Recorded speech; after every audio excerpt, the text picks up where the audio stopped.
أعوذ بالله من الشيطان الرجيم بسم الله الرحمن الرحيم إلى حضرة النبي مصطفى رسول الله صلى الله عليه وسلم وآله الكرام وأصحابه العظام شيء لله منا لهم الفاتحة أعوذ بالله من الشيطان الرجيم بسم الله الحمد لله رب العالمين إياك نعبد وإياك نستعين صراط الذين أنعمت عليهم غير المغضوب عليهم. بسم الله الرحمن الرحيم الحمد لله رب العالمين والصلاة والسلام على أشرف الأنبياء والمرسلين وعلى آله وصحبه أجمعين. اللهم افتح علينا حكمتك وانشر علينا من خزائن رحمتك يا أرحم الراحمين والحمد لله رب العالمين. Assalamualaikum warahmatullahi wabarakatuh.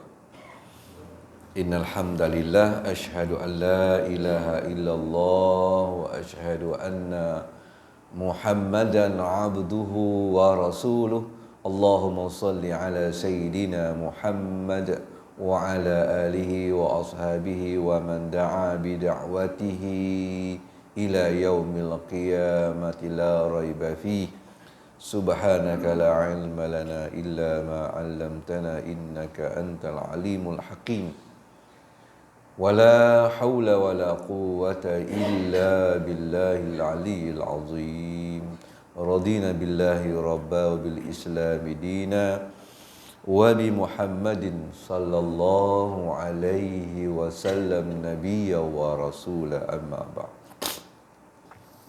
Yang saya kasihi pengurusi karya masjid bertanpa Tuan Imam, Tuan Bilal, barisan jawatan kuasa pengurusan pentadbiran masjid, tuan-tuan yang sempat bersama pada pagi ini, mudah-mudahan kita sentiasa dirahmati Allah Subhanahu wa taala.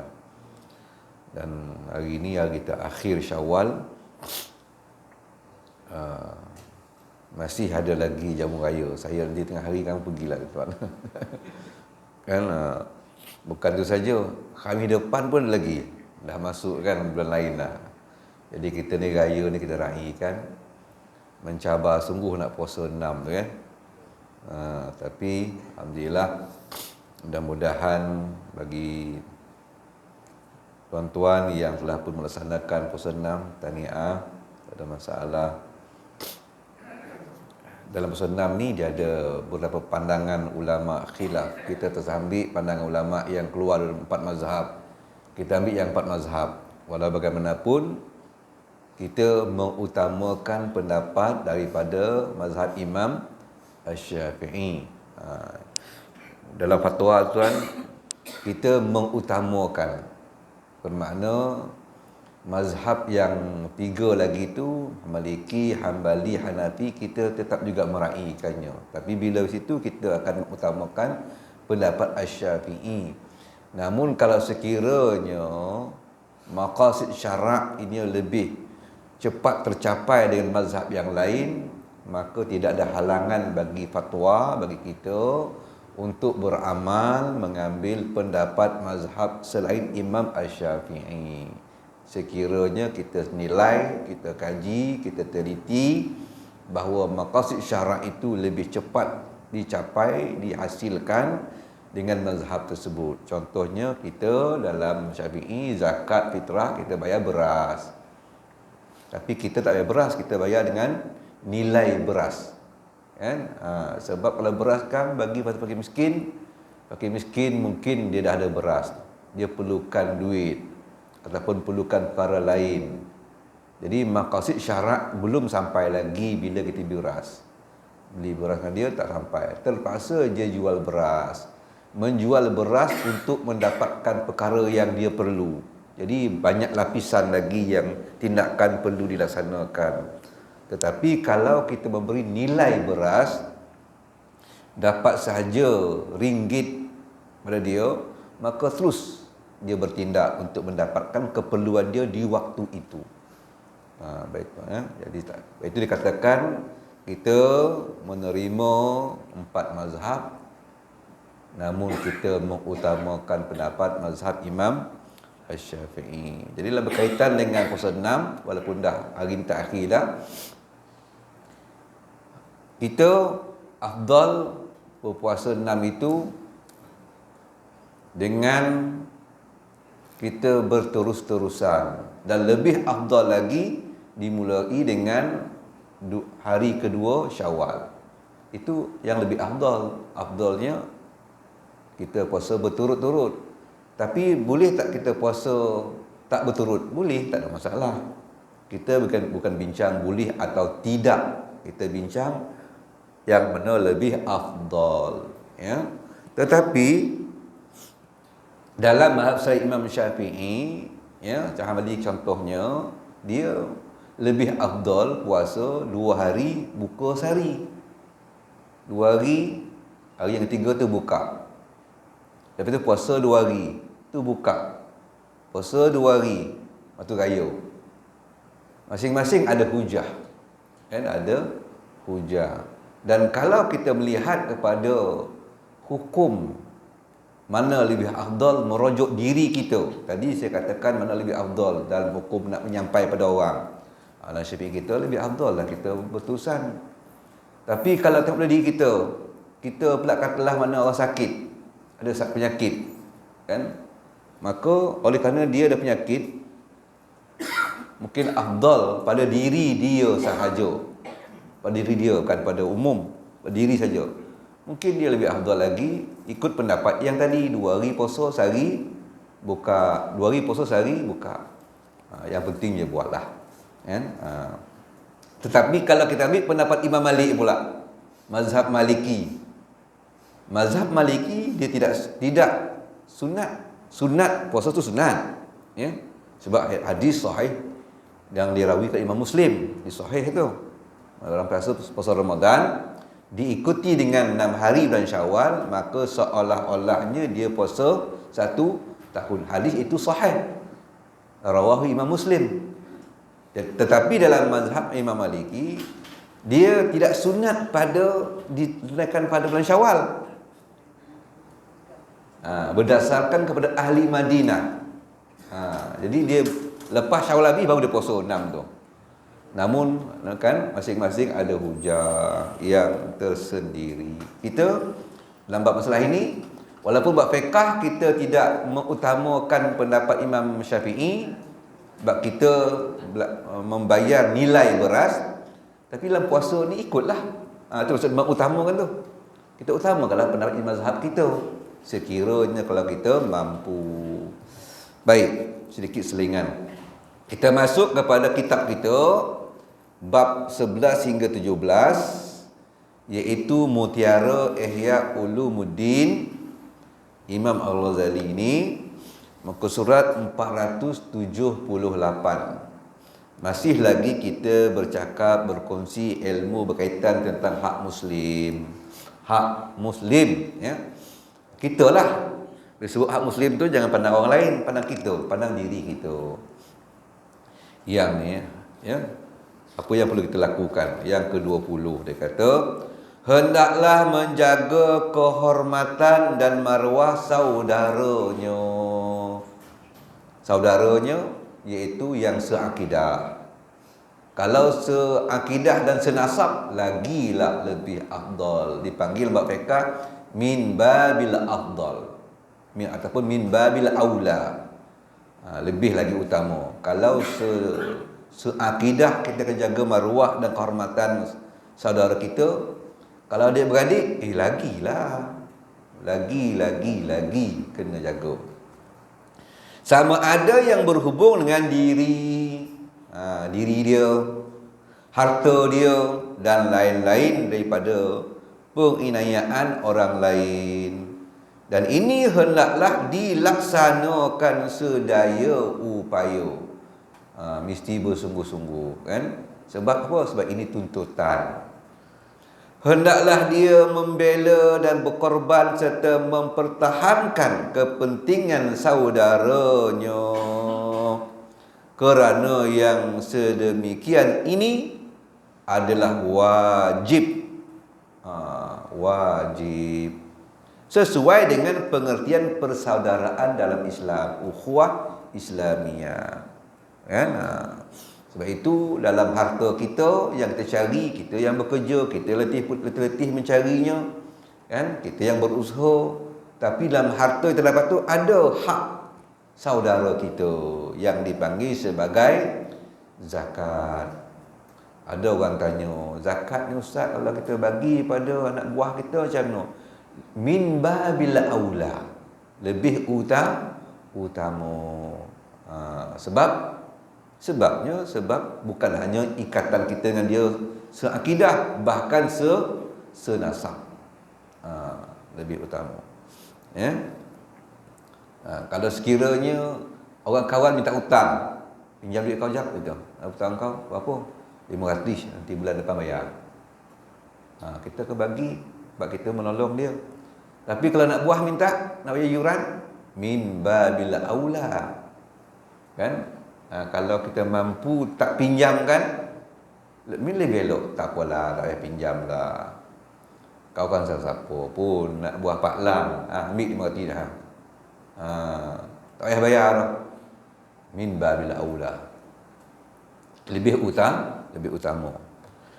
Dalam sebuah hadis yang diriwayatkan daripada Rasulullah sallallahu alaihi wasallam, ma min imri'in muslim yunsaru musliman fi mawdi'i yuntahaku fihi irduhu wa yustahallu hurmatuhu illa nasarahu Allahu fi mawtinin yuhibbu fihi nasrahu wa ma min imri'in khazala musliman fi mautinin tuntahaku fihi hurmatuhu illa khazalahu Allahu fi mawdi'in yuhibbu fihi nusratah. Artinya tuan kata hadis ni hadis riwayat Abu Daud. Tidaklah seseorang muslim itu yang menolong seorang muslim yang lain dan satu-satu keadaan ketika maruah saudara itu akan dicabul atau kehormatannya diabaikan, melainkan ia akan diberi pertolongan Allah dalam keadaan ia mengharapkan untuk pertolongan Allah. Ini satu benda kadang-kadang kita boleh ambil perhatian. Kita tolong orang tu dalam kesusahan, memang perlu sangat kita tolong dia. Orang yang begini, bila dia tolong saudara dia yang perlu sangat, Allah akan menolong dia di waktu dia pula dalam kesusahan. Jadi kalau kita dalam konteks sebagai seorang muslim ini, kita nak doa kita mustajab ataupun doa kita makbul, rayuan kita didengari Allah Subhanahu wa taala dan diperkenankan, maka kita hendaklah mempermudahkan memberikan pertolongan kepada Allah Subhanahu wa kepada hamba-hamba Allah Subhanahu wa taala. Berilah pertolongan. Sebab di dalam tawasul yang diharuskan, tawasul ada dua. Tawasul yang haram, tawasul yang harus, yang dibolehkan. Dalam tawasul yang diboleh, apa maksud tawasul? Tawasul maksudnya kita berdoa kepada Allah dengan perantaraan. Kita boleh terus dari doa, kita dengan Allah terus berdoa. Tapi kita nak perantaraan, dipanggil tawasul. Ada yang diharamkan syarak, ada yang diharuskan oleh syarak. Yang diharuskan oleh syarak antaranya kita bertawasul dengan perkara baik yang kita buat. Contohlah kan, ya Allah Tuhanku, aku mengadu padamu ya Allah.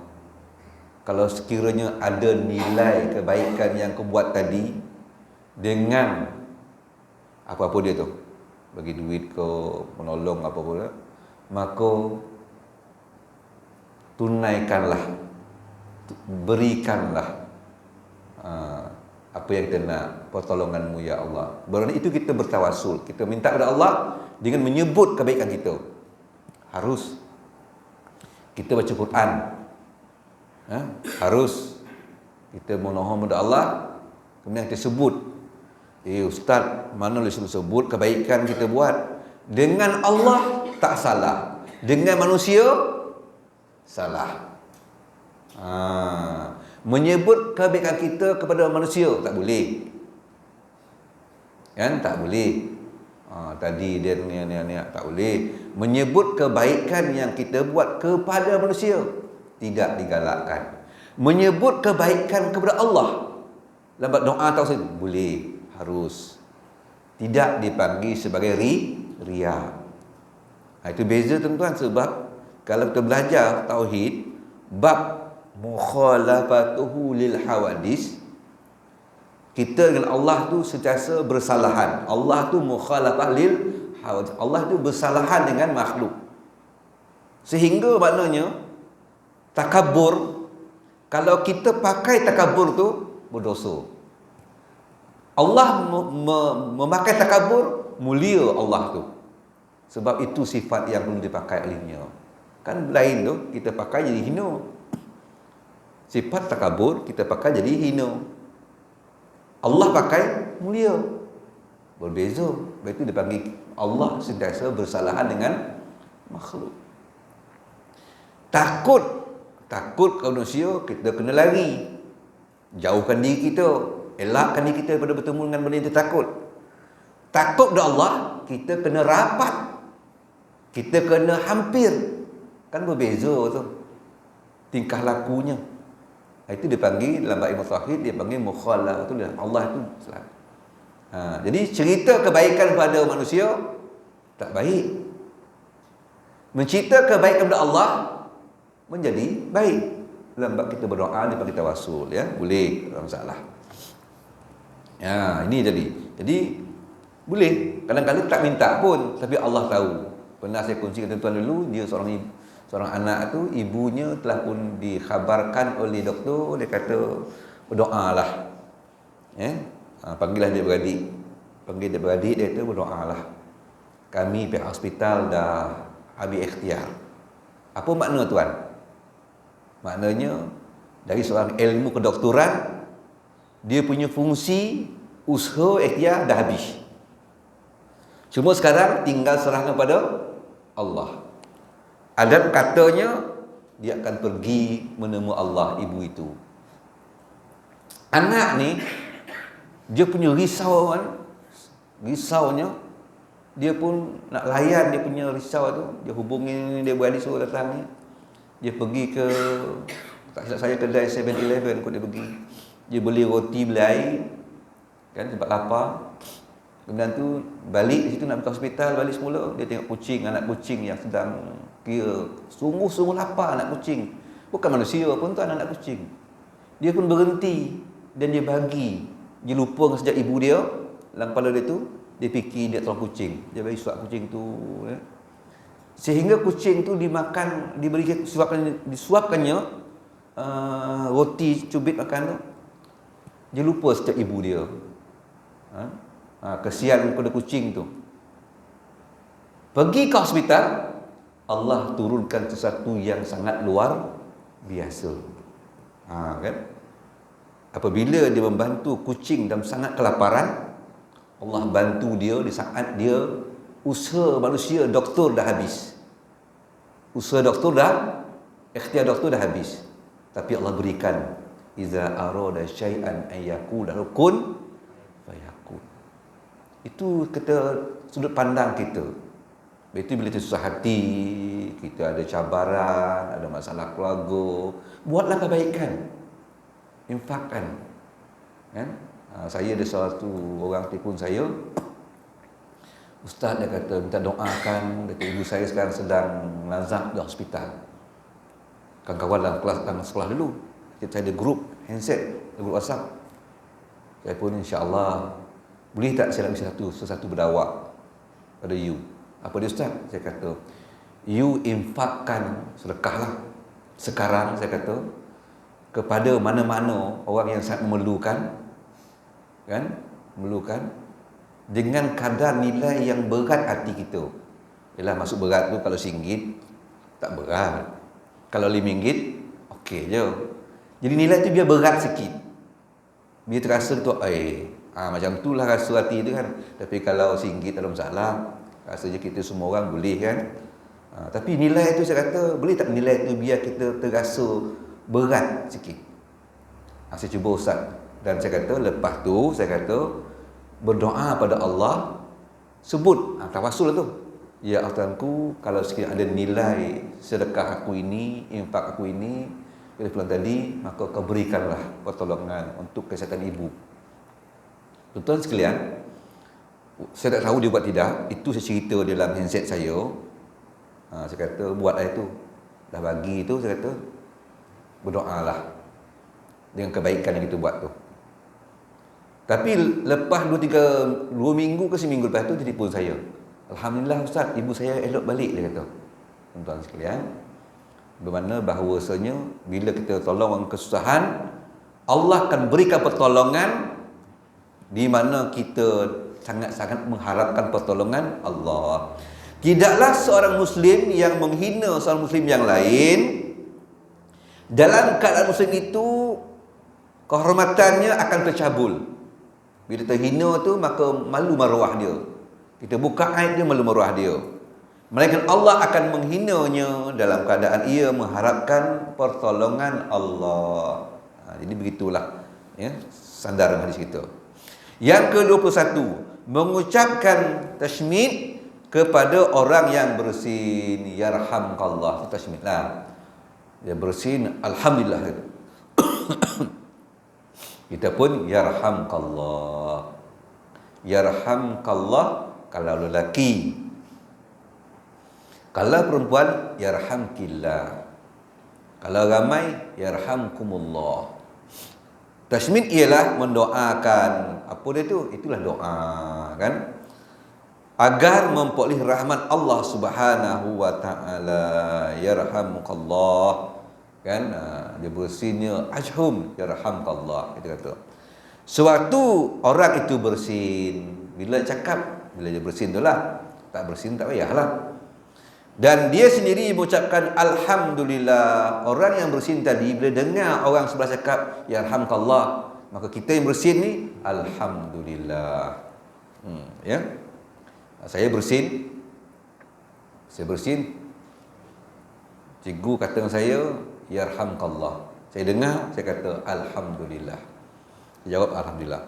Dalam perkara ini Rasulullah sallallahu alaihi wasallam bersabda, al-atish yaqulul hamdu lillahi ala kulli halin wa yaqulul ladzi yushammituhu yarhamkumullah wa yaruddu alaihi yahdikumullah wa yuslihu balakum. Orang yang bersin mengucapkan, disebut alhamdulillah. Orang bersin tu kan, orang yang mendengar ucapan alhamdulillah itu kenalah cakap yarhamkumullah ataupun yarhamkallah kalau seorang. Kemudian orang yang bersih itu membalasnya kembali dengan mengucapkan alhamdulillah, yahdikumullah. Ya, sebetulkan balik. Bila orang bersih alhamdulillah, dia kata, kita pun maknanya kita katakan yarhamkallah. Tapi kita jawab yahdikallah. Yahdikallah sebenarnya semoga Allah memberikan kamu hidayah. Saya jawab balik kepada tuan-tuan. Hadis ini diriwayatkan oleh Imam Bukhari dan Abu Dawud. Jadi bersin pun sampai macam tu hak kita mendoakan dia kan. Disunatkan apabila seseorang itu bersin supaya memperlahankan suaranya, menutup wajahnya, dan apabila menguap hendaklah dia meletakkan tangan di mulutnya. Maknanya akhlak pada orang yang bersin. Janganlah bersin tu cuba kawal sedikit. Kalau kita menguap, kita pun orang tua dulu saya tak dapat di mana, tapi maknanya kita guna belakang tangan. Tapi kalau kita menguap dalam sembahyang, sila berhenti membaca. Terutama dalam bab rukun. Contohnya kita sembahyang baca Fatihah. Kan? Al-Fatihah ialah rukun dalam sembahyang. Bila menguap, kita berhenti membaca. Sebab dia kalau sambil menguap, sambil baca, menyebabkan akan berlaku kesilapan di dalam Al-Fatihah itu sendiri. Ya, tuan-tuan? Tak apalah kita menguap. Sambung balik baca. Jangan kadang sambil tak boleh, tuan-tuan. Ya. Takut mencacatkan rukun sembahyang. Saya ingin juga berkongsi sedikit ilmu. Ialah Quran. Ustaz kita ada anak, kan? Ustaz ada dia membimbing. Kalau kita baca surah, kadang-kadang berhati-hati. Dalam surah Fil tu kan, ka'as fim ma'kul. Min alif hamzah kaf wala ma'kul, yang dimakan ulat. Tapi kadang-kala orang sebut alif tu bunyi ain, orang sebut kaf bunyi qaf. Ka'as bin ma'kul, sudah seperti daun yang ma'kul ni yang difikirkan, ma'kul yang dimakan ulat. Min alif hamzah kaf waw lam ma'kul. Kita kena betul letakkan bunyi dia tu tepat supaya maknanya tak lari. Tapi kalau alif bunyi ain, kaf bunyi qaf, ma'kul bunyi ma'kul, seperti daun yang difikirkan. Sudah. Jadi begitulah. Sama juga kita angkat takbir kan, Allahu Akbar. Jangan Allahu Akbar, tak boleh. Sebab alif kaf ba alif ra akbar, Allahu Akbar. Jangan. Panjang adalah alif kaf ba alif ra. Sebenarnya alif kaf ba ra ya akbar. Allahu Akbar. Tak kira dalam intiqali kau semua tu, jago. Sebab bila akbar alif kaf ba alif ra, dia bermaksud gendang. Gendang rebano. Rebano kan? Allah rebano. Sudah pula kan? Itu yang diajar Allahu Akbar, Allahu Akbar, Allah Maha Besar. Tapi oleh kerana kita ni orang Melayu, kaum Melayu susah tak? Assalamualaikum. Dia sudah kan? Mana punya panjang kum tu? Saya pernah tegur TV radio FM negeri tu. Saya kata tak boleh panjang. Assalamualaikum. Assalamualaikum juga. Assalamualaikum. Dulu ada kita punya menteri kita kan, tapi saya tak dapat nak tegur. Tak boleh lah. Jadi Allahu Akbar, jangan salah makna, cukup jelas. Allah rebano. Rebano yang dia sama ada satu kempang pun termasuk juga akbar tu. Benda yang kuat bunyi, dia punya akbar kuat bunyi dia. Ada yang dua muka sini. Itu dua muka kan. Ada yang satu muka macam kempang, satu muka je. Gitulah. Pun dipanggil termasuk juga lah akbar tadi. Itulah bahasa Arab ya. Baik. Tutuplah mulut kita bila menguap, dan berhenti kita membaca bila kita sedang sembahyang, terutama dalam rukun, berhenti membaca, biarkan kita menguap dulu nak macam mana, lepas menguap kita sambung balik. Di mana kita wakaf tadi, kita tengok wakaf tu wakaf qabih ke tak apa kan. Okey. Kalau wakaf qabih ulang balik. Ya. Surah ghairil maghdubi alaihim. Tak boleh lah. Itulah balik ghairil maghdub, ya. Yang kedua, apabila apa hak kita yang kedua, apabila diberi ujian dengan perbuatan orang yang sengaja berbuat jahat terhadapnya, diberi ujian orang lain buat jahat kepada kita, hendaklah orang itu dilayani dengan sebaik-baiknya serta dijaga agar dia tidak melakukan kejahatan lagi. Orang berjahat dengan kita, kita kena layan dia supaya dengan layan itu dia berhenti berjahat. Jangan layan dia menyebabkan dia akan buat jahat lagi. Yang ni lah tuan-tuan sekalian, kena kejaksanaan kan. Ya, jadi kalau orang buat jahat, kita layan supaya dengan layanan kita itu dia berhenti berjahat. Sebab itu tuan-tuan, saya belajar dulu ilmu kaunseling lah, di pengetua kan, di cikgu ni banyak-banyak kursus, cikgu pun kan tahu lah. Tapi saya lalulah kursus antaranya. Bila kita guru disiplin lah tuan ni kan, guru disiplin kita pula di sekolah mencari disiplin yang muka garang kan. Tak payah cakap, panggil muka takut murid dah. Bukan tu saja, zaman sekolah saya dulu, pengetua saya Ustaz Abdul Rahim Yusof tu, jangankan dia nak pergi keluar dengan kawan,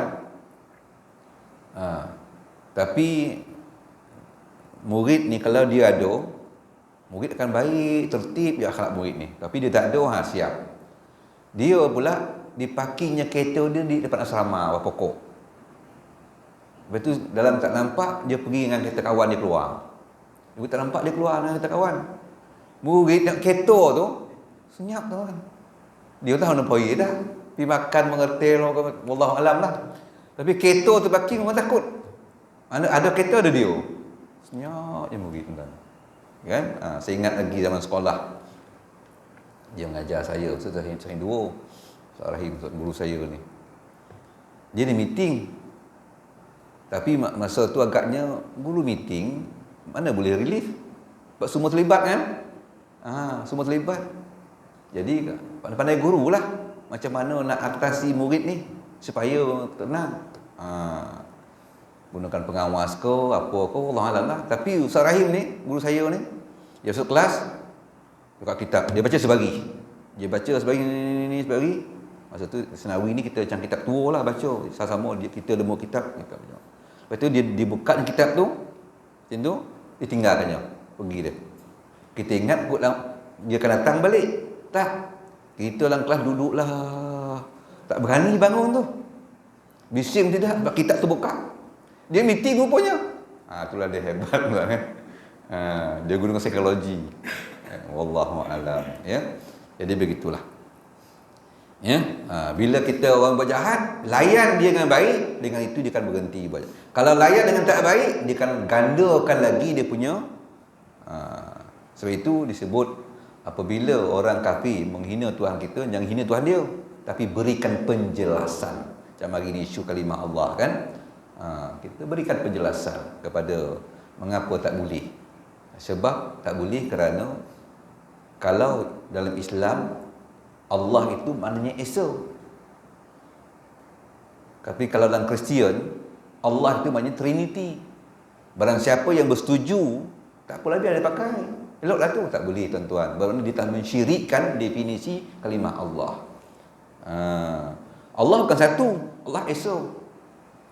Tuan-tuan sekalian, kalau kita belajar tauhid tadi sebut tadi itu, bahawa Allah itu antara sifatnya mukhalafatuhu lil hauli, bersalah dengan makhluk. Sebab itu Allah tak boleh dipanggil satu. Sebab satu ni makhluk punya. Barang satu sebotol satulah, tu satulah, satu botol. Satu. Ya. Buku, sebuah buku, satu buku lah. Satu tu dipakai oleh makhluk. Satu tu dipakai oleh makhluk, dipakai oleh buku, dipakai oleh pensel, dipakai oleh air. Sebab itu satu dah pakai. Kena guna Allah tu Esa. Qul huwallahu ahad, itu Esa diterjemahkan. Sebab Esa semua orang tak boleh pakai. Tidak ada makhluk boleh pakai perkataan Esa. Menunjukkan Allah tak sama dengan kita. Sampai satu tu pun tak boleh kita letakkan pada Allah. Sebab satu itu untuk kegunaan makhluk. Esa tak. Esa tidak ada mana-mana makhluk boleh pakai Esa. Itu sekali dalam kita kalimah Allah itu. Jadi saya sendiri pribadi tak boleh. Ada orang kata CD saja tak. CD itu kalau tak dalamnya tak ada kalimah Allah, ambil lah, tak ada masalah, tak ada isu. Masalah sekali dalam CD itu ada kalimah Allah, ya. Kita orang Islam tak boleh setujulah. Kata itu sebab kalau setuju salah kita. Kita setuju, maknanya bersetuju untuk kalimah Allah tu disyirikkan. Kalimah itu disyirikkan. Bukan kita mensyirikkannya, kalimah itu disyirikkan. Tak boleh setuju juga kita. Ya, sebab Al-Quran sebut qul huwallahu ahad. Kan? Allah itu katalah itu Esa, dah jelas. Allahu samad. Lam yalid wa lam yulad. Bukan Trinity. Disebut tu lam yalid wa lam yulad. Tidak beranak dan tidak diperanakkan. Maksudnya dia tidak Trinity. Jelas Al-Quran sebut Allah itu bukan Trinity. Mana Trinity itu? Lam yalid wa lam yulad. Tidak beranak dan tidak diperanakkan. Kan? Ada anak Tuhan, ada ayah Tuhan, adanya Roh Kudus kan? Trinity. Okey, jadi kita tak setuju. Dalam konteks kita sebagai seorang Islam, isu berlaku depan kita jangan pakai neraca parti. Kadang-kadang silap. Oh, saya setuju ni, tak boleh. Saya jumpa 3 orang dia setuju. Saya kata kenapa setuju? Alah ustaz dia kata CD rampas, pulanglah belilah. Dalam Islam mana boleh rampas hak orang? Oh, kita pun iya juga. Rampas lepas tu diminta. Bagilah dia kata, mana boleh. Islam tu adil. Mana boleh rampas hak orang? Kita pun kalah. Ini bukan isu rampas bang. Kalau dalam CD itu dalam bahasa tidak ada kalimah Allah, ambil je lah, pakailah. Katalah situ God terjemahkan Tuhan, ambil lah. Tapi sekali bukan rampas, masalah dia menggunakan tu. Jadi itu isu dia. Baik, tak habis ya. Okay. Sebahagian orang salaf ada berkata, ikhlaslah dalam pergaulanmu dengan sesama Muslim. Ikhlas pergaulan kita sesama Muslim. Ikhlas ni maknanya kita berbaik dengan dia tanpa ada udang di sebalik batu. Ikhlaskanlah, tak ada masalah.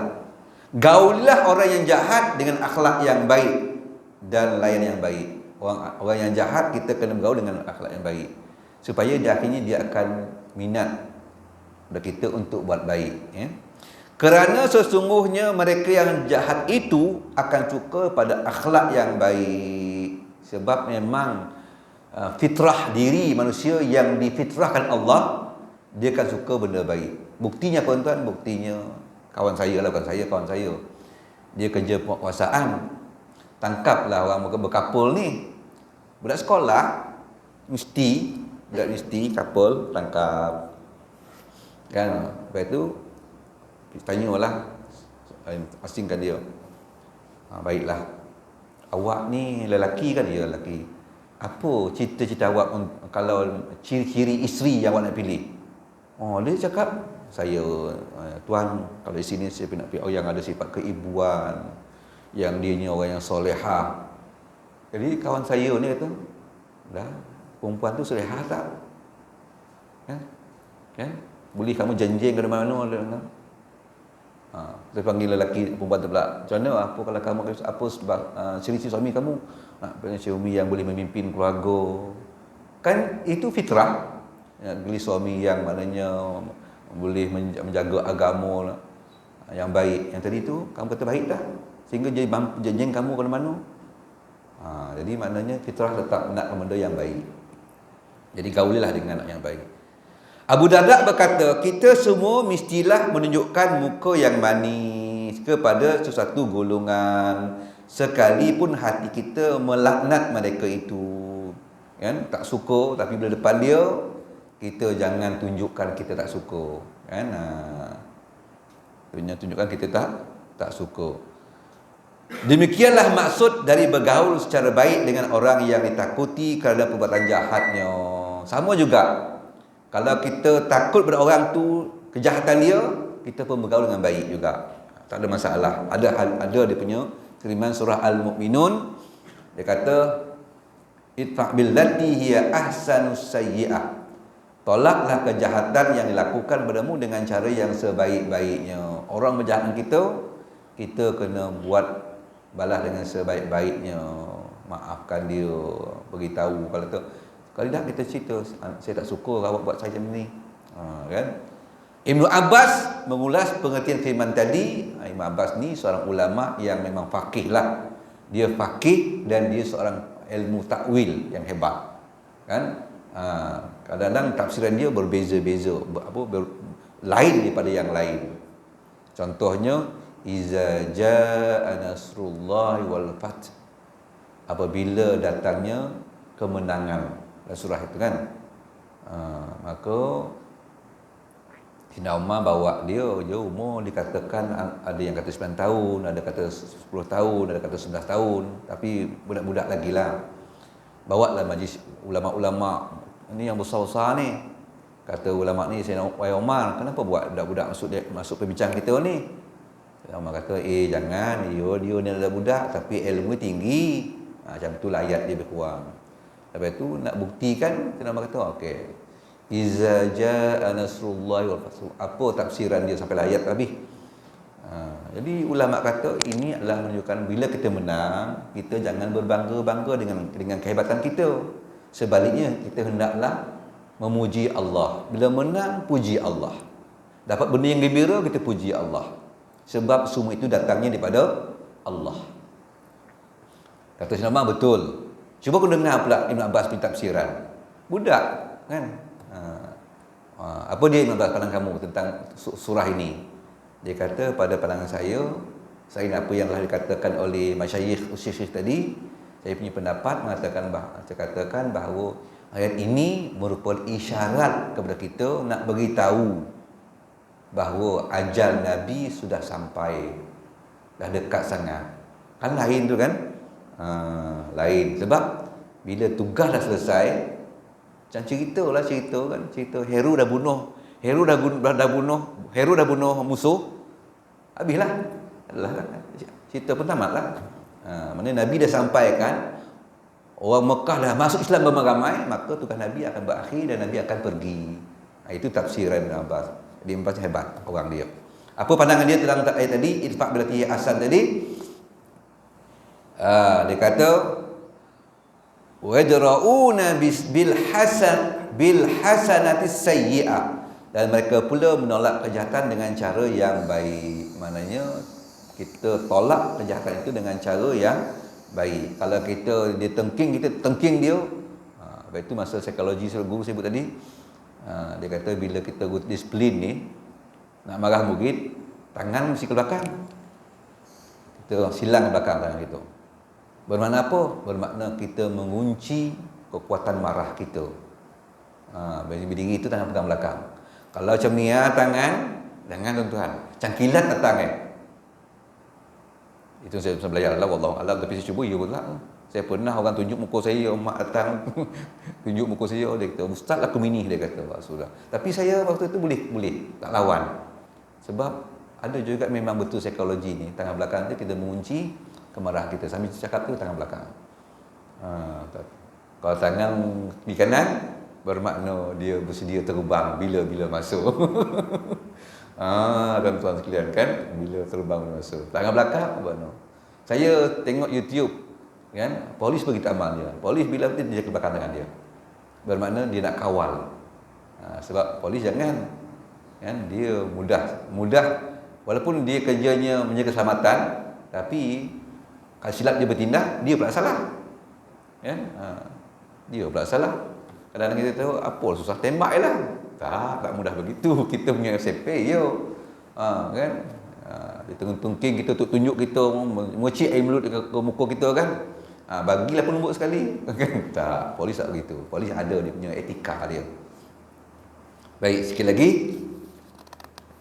Saya nak begini sikit kan. Jadi situ saya langkaukan, saya ambil. Okey. Teruskan. Ibn Abbas berkata, iaitu bahawa kejahatan dan menyakitkan diri orang lain itu mestilah diimbangi dengan perilaku yang baik dan sikap yang lemah lembut. Okeylah. Maknanya bila kejahatan tu jangan lawan jahat. Tapi kita lawan dengan baik. Ibarat orang maknanya bola dalam air, ditekan perlahan, tenggelam bola tu. Kalau terpukul bola tu, dia bukannya tenggelam, bola akan melantun ke atas. Kan? Maknanya kita pegang, tekan dia, tenggelam bola itu.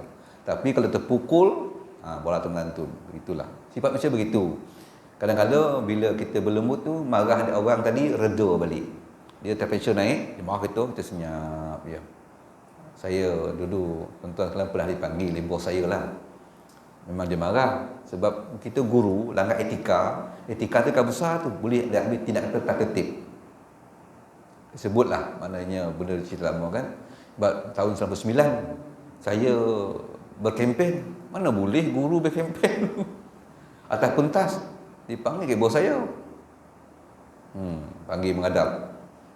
Jadi dia marah. Memanglah hak dia marahkan saya sebab dia bos. Dan saya kakitan awam, penjak awam. Langgar. Mana boleh berkempen? Kalau nak berhenti jadi cikgu, masuk kan. Ini berkempen tak boleh. Tapi bila dia marah saya tu, saya senyap, saya kata, Tuhan terima kasih tegur saya. Pergilah pandangan, saya akan dengar insya-Allah. Kalau tidak tuan-tuan keluar tunjuk semua kan. Lepas tu dia kata saya warning awak. Ini. Alhamdulillah tuan kan. Begitulah. Maknanya dimarah dia tu reda. Tapi kalau saya jawab itu, saya kata pula apa hal ini kita orang Islam ni. Sudah tuan kan. Potokak dalam bilik tu lama kita ditondang tak mana kan. Keluar surat sila jawab tidak. Panik mung kita. Jadi aku salah, saya kata terima kasih Tuhan tegur saya. Beritahulah saya aku salah. Selesai masalah. Baik.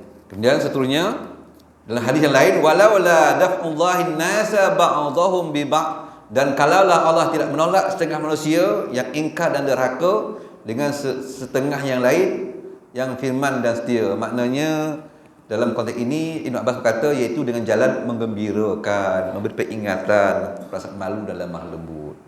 Maknanya dari itu seperti itulah kita banyak kita gembirakan. Maknanya bila orang tengking kita bersabar. Apa gembiranya? Gembiranya Allah beri ganjaran yang hebat pada orang yang bersabar. Betul kita mampu bersabar. Orang yang mengalah senyap je, tak nak bertekak. Kan? Orang yang bersabar ini dia diberi ganjaran, diangkat martabat dia. Bila Allah angkat martabat, kita gembiralah. Sebab kita kalah pada dunia tapi menang sisi Allah. Depan manusia kita nampak macam kalah, sisi Allah kita hebat. Itu gembirakan kita.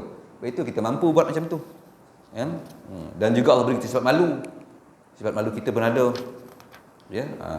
Kemudian saya nak masuk hadis Nabi yang tu muka surat 483 hadis Nabi Rasulullah sallallahu alaihi wasallam bersabda yang terakhir, ma waqa bihi rajulu 'irdah fa huwa lahu sadaqah.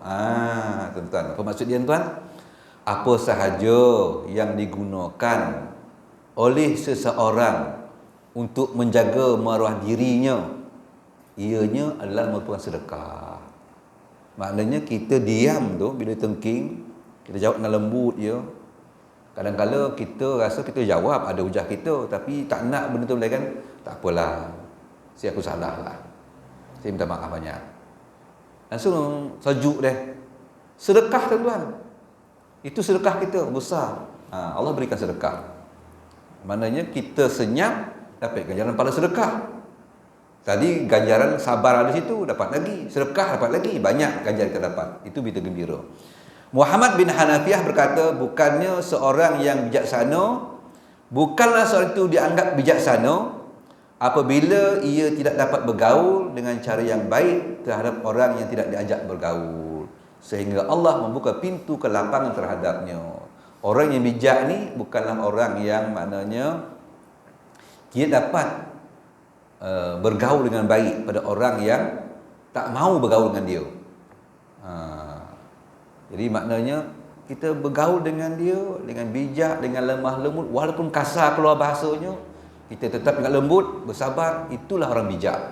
Itulah orang yang bijak. Biasanya kadang guru sekolah tuan, saya pengalaman saya banyak, tuan-tuan yang cikgu lah kan, lagi banyak pengalaman kan. Saya ni ustaz pun cabaran dia datang tunjuk hidung saya tuan-tuan, kat tu dia tunjuk muka ni, inilah komunis. Jangan main kan komunis kata kita ngajar anak dia kata kita komunis. Tapi maknanya situlah cabaran kita, bahawa bila bersabar itu satu pahala sabar, yang kedua kita mendapat pahala sedekah. Baiknya. Sebab itu jadi guru ini suatu yang kerja mulia. Yu'allimun nasal khair. Mereka mengajar manusia itu tentang kebaikan. Ada hadis dalam kitab Riyadhus Shalihin menyebutkan ya, guru Tak semestinya ustaz. Ustaz pun guru juga. Guru pun guru juga. Apabila dia keluar pergi untuk menyampaikan ilmu, kita ke sekolah lah, ke guru ke sekolah lah. Kalau macam saya ni rumah ke masjid lah, ke surau lah. Tapi pentingnya dia keluar dari rumah ni nak pergi sampaikan ilmu. Ke sekolah ke universiti ke seminar ke, benda yang. Maka ikan-ikan di lautan akan bertasbih bagi pihaknya. Sebab masa 1 jam, 2 jam dia mengajar tu, dia tak dapat berzikir. Kan, dia tak dapat berzikir. Kenapa tak dapat berzikir? Sebab dia kena menyampaikan kebaikan pada orang. Jadi zikir kena ditinggalkan, dia kena menyampaikan kebaikan. Jadi waktu dia mengajar tadi, 2 jam dia mengajar tu, dia tak dapat berzikir.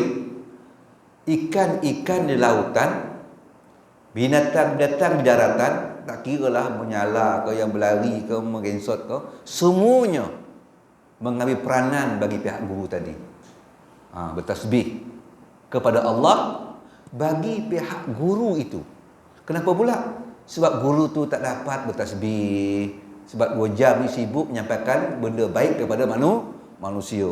Jadi 2 jam itu digantikan peranan guru itu oleh makhluk-makhluk. Bukan hanya dalam lautan, bukan hanya daratan, bahkan seluruh para malaikat juga berselawat kepada pihak guru itu. Tengok tuan-tuan, hebatnya kan. Jadi begitulah kelebihan seorang guru. Anak saya baru habis itu kan, sibuk nak apa dia kata, dia nak kerja PPD. Aku jadi percaya, bang nak mohon PPD, PTD lah dia kata. PTD. Kenapa pula? PTD naik pangkat cepat dia kata. Saya kata mohonlah. Tapi bila tiba guru pun jangan tak masuk. Mohon ya. Dia kata guru ni lebih mulia. Lebih tadilah ada salah ni kan. Banyak kelebihan guru ni. Kalau guru sekolah kebangsaan dan gila kan. Anak saya kebangsaan berkudu dah ada rumah dah. Kalau guru sekolah menengah, minta maaf lah. Jadi guru masih lagi bagus, segi kerjaya itu baik. Tinggal lagi mana dapat tu pulanglah, kan? Rezeki. Dia mohon PTD ke, dia mohon tu ke, yang penting kerja. Habis tuan-tuan, dapat kerja kerani. Bah macam mana bah? Kerani ni bah? Kau pergi kerja. Itu cuti SEM 2 bulan. Dia terlencik kau kerja. Kerja apa bah? Hatta kerja lap meja restoran pun kerja, saya kata. Jangan memilih. Dapatlah kerja di sekolah tu, tukang kebun. Kebersihan cleaner kan. Beli situ air letih lah bang. Kenapa? Allah hari ni tu duk brus longkang lah. Bagus lah tu. Sedar diri tu rendah sikit. Longkang. Lepas tu serim bunga. Baguslah. Rumah kita ada bunga, dah dapat ilmu terim bunga, buatlah bukit rumah ni. Lepas tu japu tandas, dia kata ini dia tahanlah budak asrama ya Allah. Biasalah budak asrama kan. Dia kata baguslah kat rumah ni belajarlah bersihkan tandas. Ilmu tu dapat. Jadi tuan-tuan dapat ilmu. Saya dulu kita juga kerja kilang kan. Bergaul dengan orang dengan Cina sebagainya. Baik. Kita berhenti tu dulu. Hari ini 19 ya. 20. 20.